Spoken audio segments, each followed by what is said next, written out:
കോഴിക്കോട് കോർപ്പറേഷനിൽ താൽക്കാലിക ജീവനക്കാരുടെ നിയമനം റദ്ദ് ചെയ്യണമെന്നാവശ്യപ്പെട്ട് പ്രതിപക്ഷ ബഹളം. സഭാധ്യക്ഷന്റെ ചേംബറിന് മുന്നിൽ ബാനർ ഉയർത്തിയായിരുന്നു UDF പ്രതിഷേധം.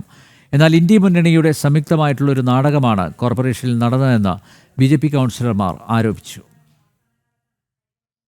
ക്ഷേമ പെൻഷനെ കുറിച്ചുള്ള ചർച്ചയ്ക്കിടെ ആരംഭിച്ച കോഴിക്കോട് കോർപ്പറേഷനിലെ ഇടത് വലത് കൗൺസിലർമാർ തമ്മിലെ വാക്കുതർക്കം 22ാമത്തെ അജണ്ടയോടെ വലിയ പ്രതിഷേധത്തിലേക്ക് നീങ്ങി.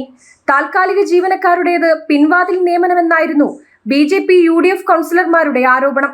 നിയമനം രാഷ്ട്രീയ പ്രേരിതമാണെന്നും മുൻകൂട്ടി CPM ബ്രാഞ്ച് ഓഫീസിൽ തയ്യാറാക്കി നൽകിയ പട്ടികയിൽ നിയമനം നടത്തുകയായിരുന്നു കോർപ്പറേഷൻ എന്നും ഇരുകൂട്ടരും ആരോപിച്ചു. തുടർന്ന് ഡെപ്യൂട്ടി മേയർക്ക് മുന്നിൽ ബാനർ പിടിച്ച് UDF അംഗങ്ങൾ കൗൺസിൽ ബഹിഷ്കരിച്ചു. അപ്പൊ അതിന്റെ മേലെ അജണ്ട വരുന്നതിന് മുമ്പ് തന്നെ അപ്പൊ അജണ്ട പാസ്സാക്കല്ലേ?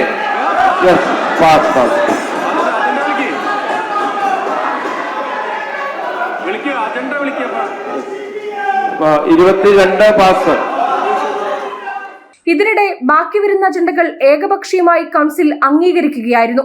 എന്നാൽ ഇന്ത്യ മുന്നണിയുടെ സംയുക്തമായുള്ള ഒരു നാടകമാണ് കോർപ്പറേഷനിൽ നടന്നതെന്നും ജനാധിപത്യ മര്യാദകളെ ലംഘിച്ചുകൊണ്ടാണ് കൗൺസിൽ പിന്നീടുള്ള 246 അജണ്ടകളും ഏകപക്ഷീയമായി പാസാക്കിയതെന്നും BJP കൗൺസിലർമാർ ആരോപിച്ചു.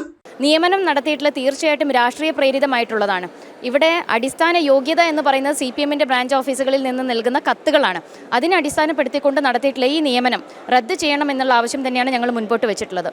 ആ അജണ്ടയുടെ ചുവട് പിടിച്ചുകൊണ്ട് ഇന്ത്യ മുന്നണിയുടെ സംയുക്തമായിട്ടുള്ളൊരു നാടകമാണ് ഇന്ന് നമ്മൾ കണ്ടിട്ടുള്ളത്. LDFും UDFും കൂട്ടായി ചേർന്നുകൊണ്ട് ബാക്കി വരുന്ന 200 ചില്ലാനും അജണ്ടകൾ വെറുതെ നമ്പർ മാത്രം വിളിച്ച് പാസ്സാക്കി പോയിട്ടുള്ള ജനാധിപത്യ മര്യാദകളെല്ലാം ലംഘിച്ചുകൊണ്ടുള്ള കൗൺസിലാണ് ഇന്ന് നടന്നിട്ടുള്ളത്. എല്ലാ മാനദണ്ഡങ്ങളും പാലിച്ചാണ് കണ്ടിജന്റ് ജീവനക്കാരെ എടുത്തതെന്ന് ഡെപ്യൂട്ടി മേയർ മുസാഫിർ അഹമ്മദും പറഞ്ഞു. കണ്ടിജന്റ് നിയമനത്തിൽ കാണിച്ചൊരു പ്രത്യേകത ഫിസിക്കൽ ടെസ്റ്റ് കൂടി നടത്തിയ കൗൺസിലാണ്. നേരത്തെ ഫിസിക്കൽ ടെസ്റ്റ് നടത്താറില്ല. ഇത്രയും സുതാര്യമായി ഇന്റർവ്യൂ ബോർഡ് രൂപീകരിച്ചു, ഇന്റർവ്യൂ കൃത്യമായി നടത്തി, ഫിസിക്കൽ ടെസ്റ്റ് കൂടി നടത്തിയിട്ടാണ് നിയമനം നടക്കുന്നത്. ആരോഗ്യ പ്രശ്നത്തെ തുടർന്ന് മേയറുടെ അഭാവത്തിൽ ഡെപ്യൂട്ടി മേയറുടെ അധ്യക്ഷതയിലാണ് യോഗം നടന്നത്. ജനം, കോഴിക്കോട്.